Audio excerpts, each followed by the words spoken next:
my point here is that an individual employee bound now by the employment contract.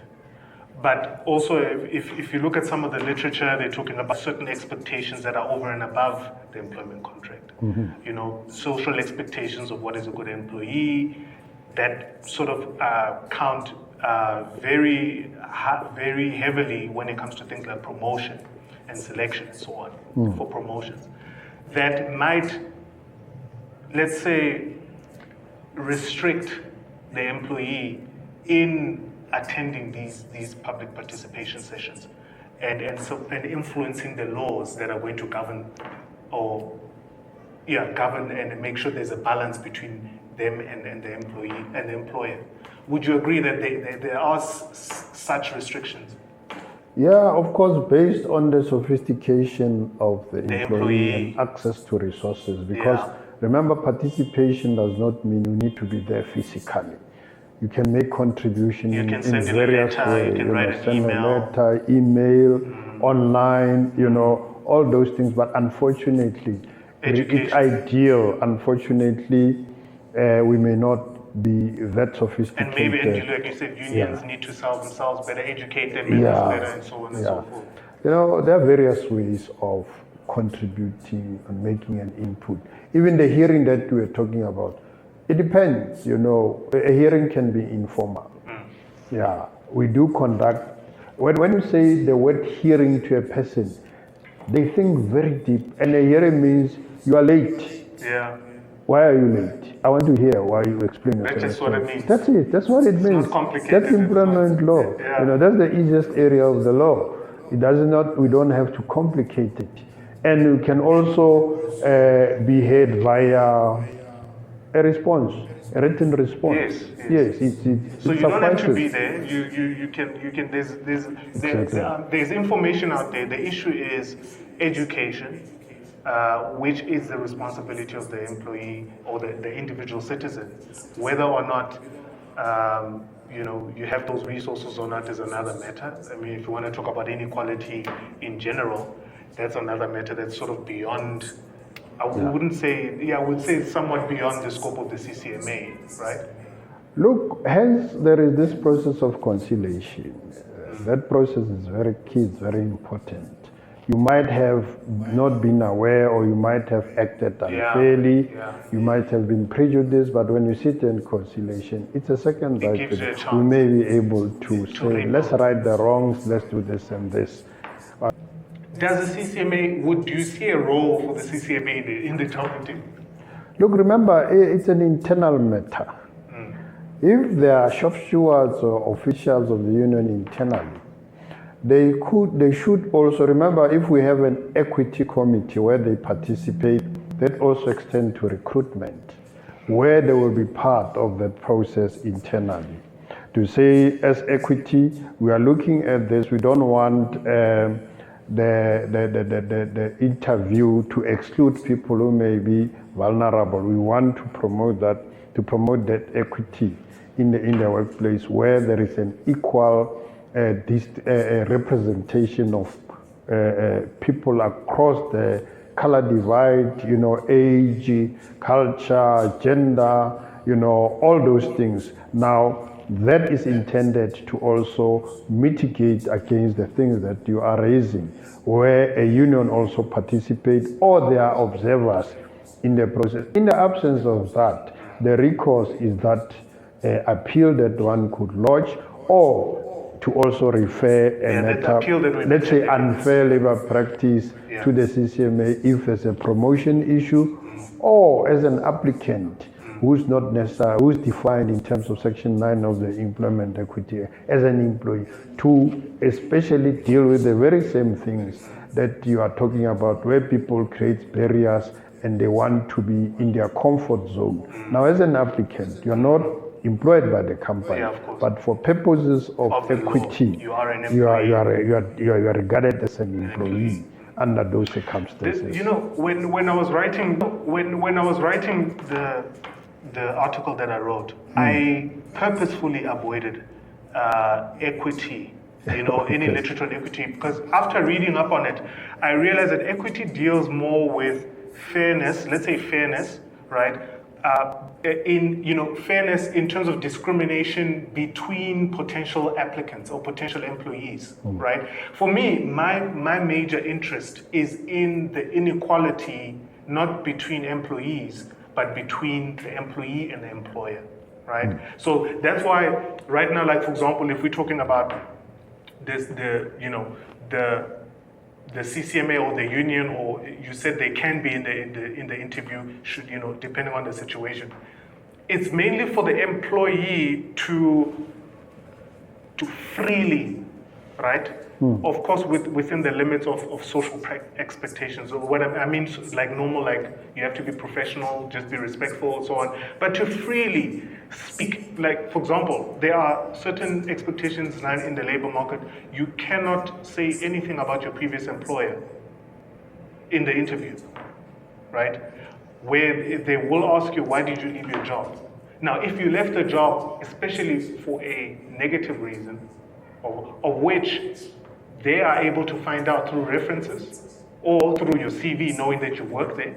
You don't even have to, they can call there and say, look, this person, so on and so forth.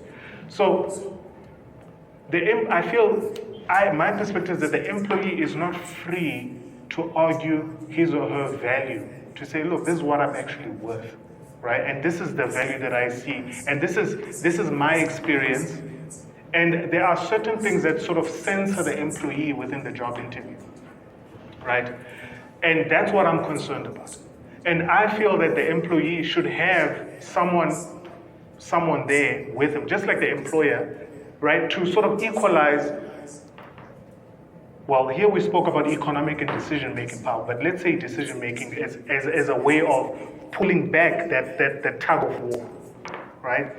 And yeah, so that's why I asked you that question. And so you touched upon equity. I just feel that equity doesn't really answer, aside from equity, right? In terms of making sure that you're selected fairly in relative to the other potential employees. In terms of you now being able to freely express with respect and professionalism your value and what you expect, right, for your value. Okay, be able to set forth and my experience with being an employee and applying for jobs. I'm handed the employment contract by the employer once they've decided that they're choosing me.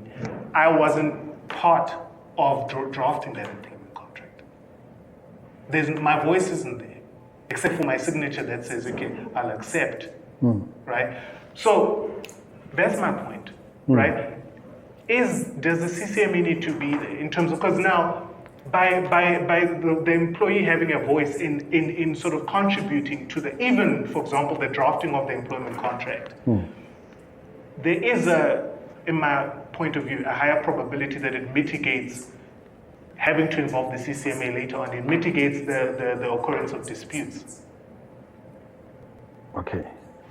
Look, the CCMA would come at the tail end of this whole thing, where an employee decides to challenge, refer the matter to the CCMA and say, look, in my view, I believe the employer discriminated against me on whatever grounds, whether arbitrary or listed, and that's the CCMA. It's an invitation for the CCMA to step in. However, we are not prejudging cases. We need to afford the employer to come and explain themselves as to why they did or did not do that. Oh, no, that I understand. Yeah, remember, equity is very critical. It's not the same as equality. Yes, it's not. You understand? So now, hence we say there must be those committees of equity who are the vanguard of the struggle of the employees and whatever you are raising, so that the employer should be aware that there are people inside here where an interview is being conducted. But the critical thing is that this employer can make any decision as long as it's fair. And if the employee does not challenge, they live with it. If the employee challenges, then the CCMA will scrutinize. However, what we are raising very important issues because sometimes you are forced by economic conditions. There's unemployment, there's poverty, to accept, swallow your pride and just accept because you want to make a living, survive, hoping that things may change. It's a fact, it's a reality. Yeah. But there are people, what we call market forces, where these people are marketable and they can sell themselves to the highest bidder. Yes. It is possible that, but those are exceptional circumstances where people are highly skilled, highly qualified. Yes, that's what you and mentioned. They can sell themselves. Yeah, that's what you mentioned. Someone earning above a certain threshold, the employment contract. You even mentioned that they are able to sort of agree, in terms of formulating the contract, to say we're going to get someone from outside. Should there be a dispute to view this contract exactly before they accept. Now, where I'm getting at is that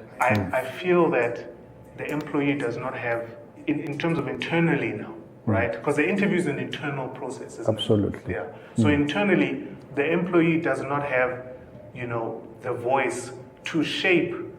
The average employee does not have the voice to shape the employment contract, even in terms of, like what you said, the opportunity to decide whether or not should there be a dispute.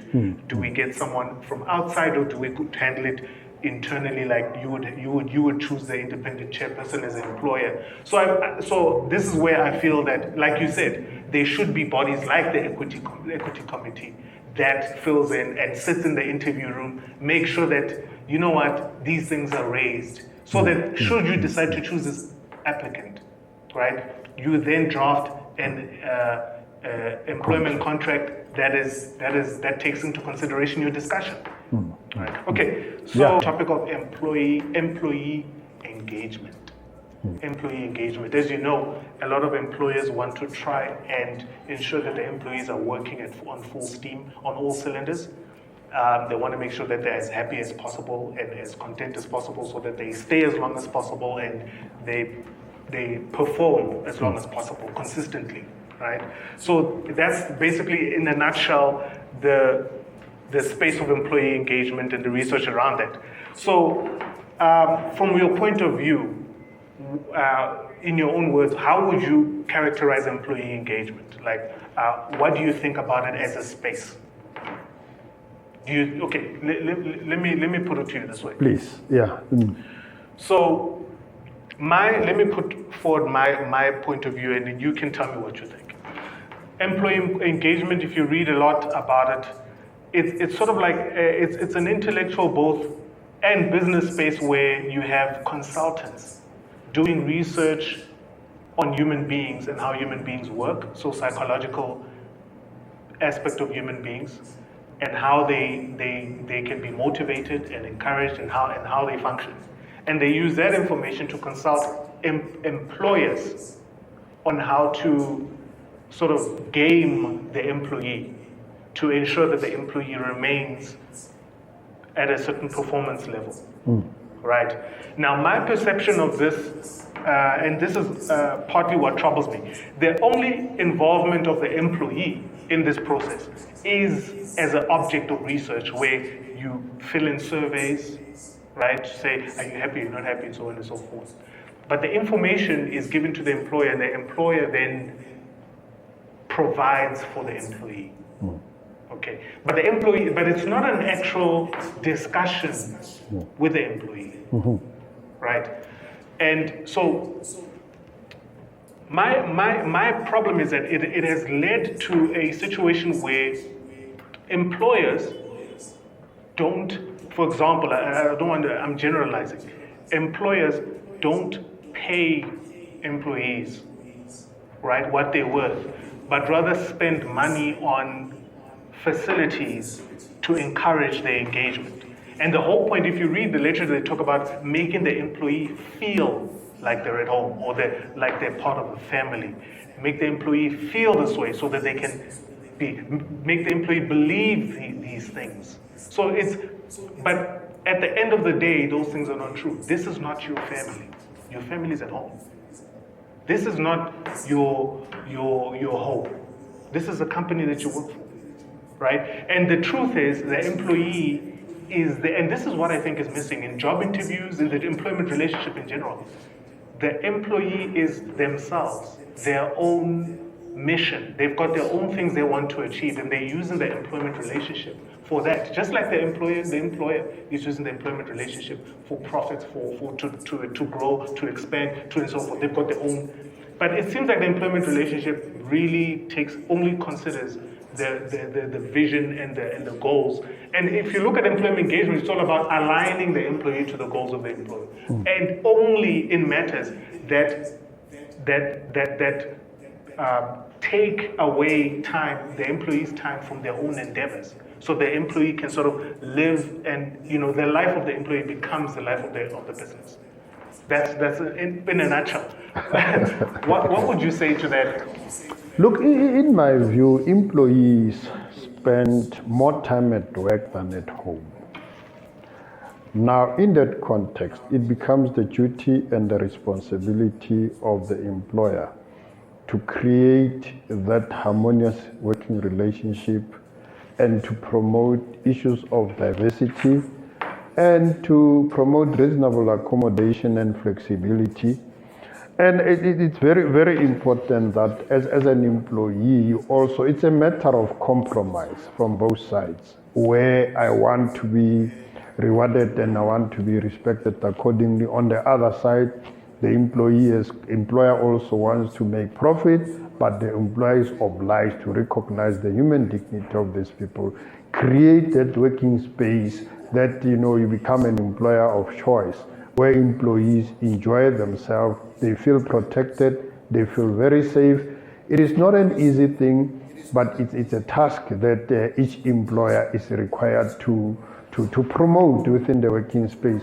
The things that you are raising is very true. However, there are certain employment places that are doing their best to try and make this a home away from home for the employees. They try very hard, but mainly or mostly you'll find that as employees, unfortunately, we cannot always impose our will. It's a matter of choice, like we've raised the challenges that we have. Lucas.